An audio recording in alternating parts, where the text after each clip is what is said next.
Hello दोस्तों, मैं आशीष कुमार स्वागत करता हूं आपके अपने YouTube channel let's crack government exam पर।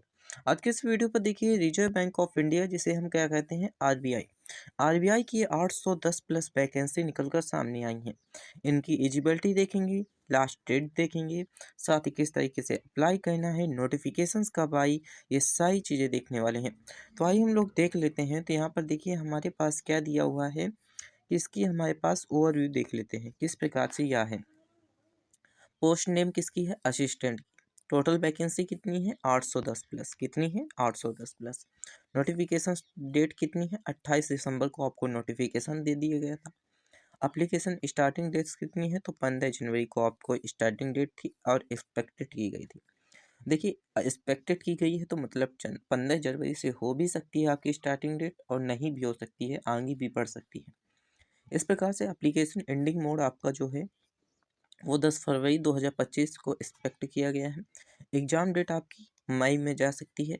और देखिए बेसिक पे सैलरी की बात करें तो 20,000 से लेकर के 45,000 तक आपकी पर मंथ सैलरी हो सकती है।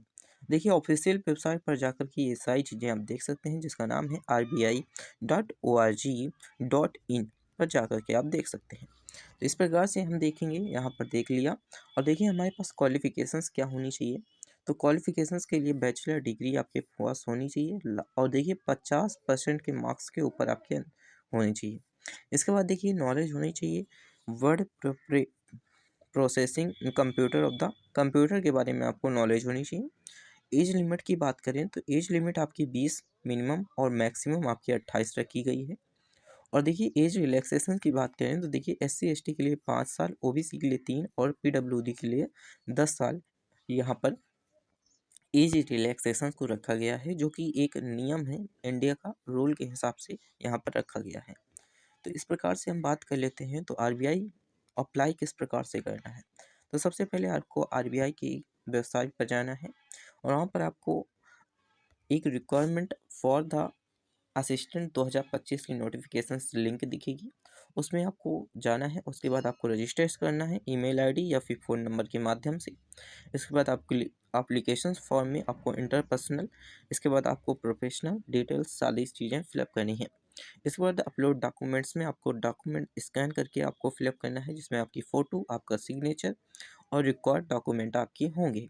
इसके बाद देखिए पे एप्लीकेशन फ़ीस की बात करें तो एप्लीकेशन फ़ीस हम आगे की तरफ देखेंगे कि कितनी फ़ी आपकी जमा करनी है और सबमिट करके आपको प्रिंट कर लेना है, कि आपको सबमिट करके आपके फ्यूचर के लिए आपको प्रिंट करके अपने पास रख लेना है। इस प्रकार से देखेंगे। और देखिए फ़ीस की बात करें तो देखिए जनरल, OBC और EWS के लिए 450 रखी गई है और SC/ST और PWD और सर्वेंट मैन के लिए लगभग 50 रुपये आपकी फ़ीस रखी गई है। इस प्रकार से हमने यहाँ पर फ़ीस देख ली। अब देखिए यहाँ पर डॉक्यूमेंट की रिक्वायर्ड क्या है, यहाँ पर डॉक्यूमेंट क्या क्या लगेंगे। तो पहली बात तो आपको पासपोर्ट साइज आपकी फ़ोटो होनी चाहिए, स्कैन सिग्नेचर्स आपके होनी चाहिए, डॉक्यूमेंट सर्टिफिकेट अर्थात एजुकेशन सर्टिफिकेट जैसे 10, 12 और आपकी ग्रेजुएशन के सर्टिफिकेट होने चाहिए। वैलिड आईडी प्रूफ होना चाहिए, जैसे आधार हो गया, आपका पैन कार्ड हो गया, वोटर आईडी हो गई। इसके साथ ही आपको कास्ट सर्टिफिकेट होना चाहिए। इफ अप्लीकेशन जो आप अप्लीकेशन में रखेंगे वही होनी चाहिए। इसके बाद डिसेबिलिटी सर्टिफिकेट होना चाहिए इन एप्लीकेशंस में। इसी के साथ देखिए यहाँ पर बात कर लेते हैं। तो यहाँ पर सिलेक्शन प्रोसेस क्या होता है कि आपको यहाँ पर प्री होता है। पहले क्या होता है? प्री में आपको जो है English language, numerical ability and reasoning आपकी चेक की जाती है। ड्यूरेशन होता है आपका 1 घंटा। और इसके बाद आपका मेंस होता है। मेंस में आपको रीजनिंग, इसके बाद यहाँ पर देखिए English, general awareness, computer knowledge, और इसका जो ड्यूरेशन होता है 2 घंटा 15 मिनट का आपका ड्यूरेशन होता है। 1 घंटा और 2 घंटा 15 मिनट। इसके बाद लैंग्वेज आपकी प्रोफेशनल टेस्ट होती है, जिसे LPT कहते हैं। क्या कहते हैं? LPT कहते हैं। इसके बाद डॉक्यूमेंट आपका वेरिफिकेशन होगा।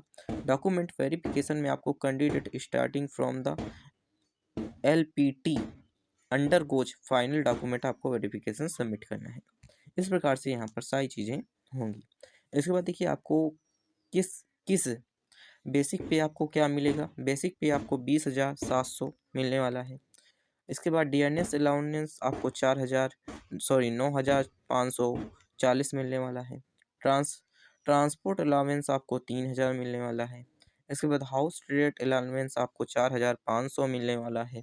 इसके बाद आपकी ग्रॉस सैलरी बनेगी 38,000 से लेकर के 45,050 तक आपकी सैलरी बन सकती है। इस प्रकार से देखिए इसकी सैलरी की भी हमने बात कर ली, तो इस प्रकार से हमने सारी चीज़ें फिलअप कर ली। देखिए सैलरी की बात कर ली, इसके बाद हमने यहाँ पर देखिए सिलेक्शन प्रोसेस क्या है, इसके बाद हमने यहाँ पर देखिए एज लिमिट की यहाँ पर सॉरी यहाँ पर हमने डॉक्यूमेंट की बात कर ली, इसके बाद हमने यहाँ पर देखिए डॉक्यूमेंट की बात कर ली, इसके बाद हमने फ़ीस की बात कर ली, कितनी फ़ीस लगेगी, एप्लीकेशंस को अप्लाई किस प्रकार से करना है, इसके बाद आपकी क्वालिफ़िकेशंस क्या होनी चाहिए, ओवरव्यू देख लिया। इस प्रकार से हमने सारी चीज़ें देख ली। तो देखिए इस प्रकार से अगर आप चैनल पर नए हैं तो चैनल को सब्सक्राइब करके अपने दोस्तों के साथ शेयर ज़रूर कर दीजिएगा, ताकि उन्हें भी बेनिफिट मिल सके जो ग्रेजुएशंस किए बैठे हैं, उन्हें कोई नौकरी नहीं मिले। तो इसके लिए अगर आप चैनल पर नए हैं तो चैनल को सब्सक्राइब करके वीडियो को लाइक ज़रूर कर दीजिएगा। Thanks for watching this video.